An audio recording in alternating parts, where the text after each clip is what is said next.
We've been talking about creating new compositions and placing clips into these compositions. What I would like to do now is show you how to do something useful with the knowledge that we have already. I'm going to go ahead and delete all of these compositions so that we start anew. I just select them in the project panel, and I can either click on this trash can icon or I can press the delete key. Either way is okay. And there you go. I'd like to show you how to create a film strip effect. For that, we need to use more than one clip at the same time. So I'm going to grab this whole folder that is called Movies. This contains all of these movies. I think I'm going to drag the flower ones out. And there you go. And I'm going to drag now this whole folder into the new composition icon at the bottom of the project panel. This prompts a new dialog box. This is the new composition from selection. We can create a single composition that will contain all of these files, or we can create multiple compositions. That means one composition per clip. That's not what we want, so we're going to leave it at single composition. The next thing that we have is this one right here, Options. What this means is this. In After Effects, we can use different frame sizes and frame rates in the same composition. So basically, After Effects is just asking us from which file is going to be taking information to create the composition. In this case, all of our files contain the same type of information, the same frame rate and the same frame size, so it really doesn't matter which one we choose. But as you can see, if you click here, all of the files are listed in here. If we had stills, in other words, if we had pictures or graphics, how long would you like for them to display?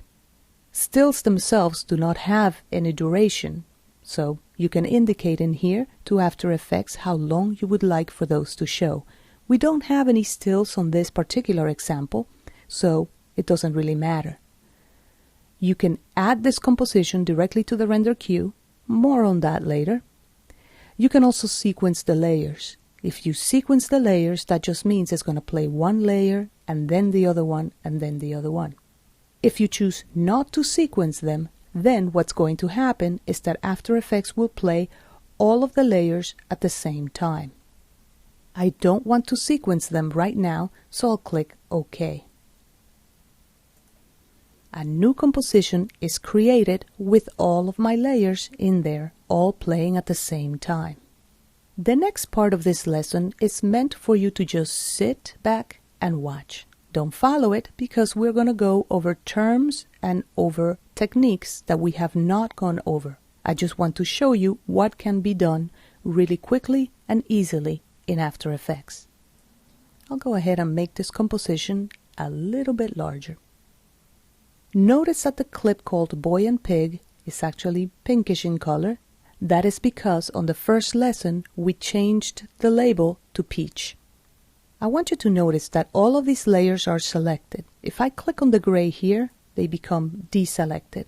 But in this case, I want for them to be selected, so I'm just going to click and drag to include all of the layers. I am going to move the playhead to a little bit right before the end of my shortest layer. And because all of my layers are selected, whatever I do now will affect all of them. So I'm going to use the shortcut Option right bracket or Alt right bracket for Windows. And I'm going to trim all of my layers so that they are all the same length. The next thing that I'm going to do is I'm going to use the shortcut which is S for Scale. And like I mentioned before, this is not meant for you to follow along, so just sit back and relax. Now I'm going to scrub these numbers to make all of my layers smaller. Now I'll press the shortcut which is P for Position, and I'll scrub this value here so that all of my layers move to the left.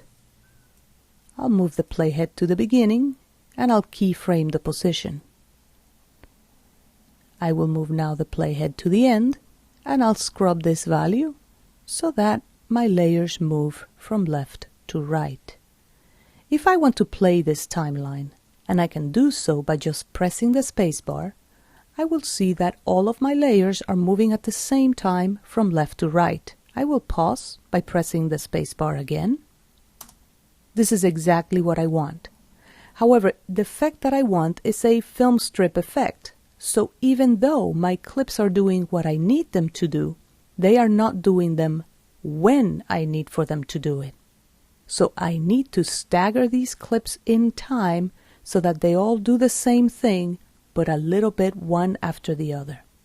I need to find out by how much each and every layer must overlap with the other one.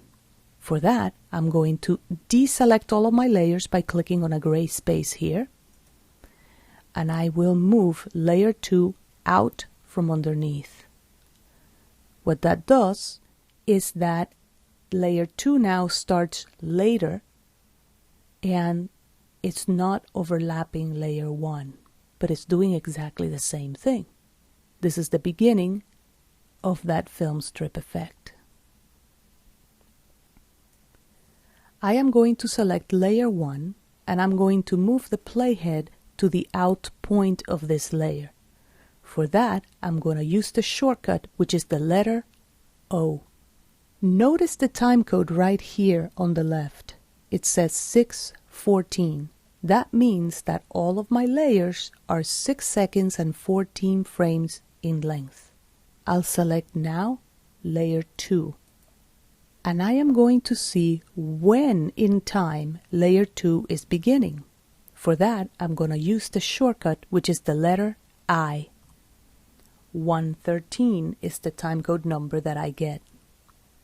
The previous value that I had was 6:14, and now I have 113. I need to subtract 113 from 6:14, and that's a very easy subtraction. That is 5 seconds and 1 frame. Basically, all of my layers need to overlap by 5 seconds and 1 frame. I will select all of my layers by using the shortcut Command A for Mac, Control A for Windows. Now I'm going to go under Animation, Keyframe Assistant, Sequence Layers. In here, I'll tell them to overlap, and I will put in the value that we got before, which is 5 seconds, 1 frame. That is just 5:01. That's all you need to type. Press Enter or Return, and there you go.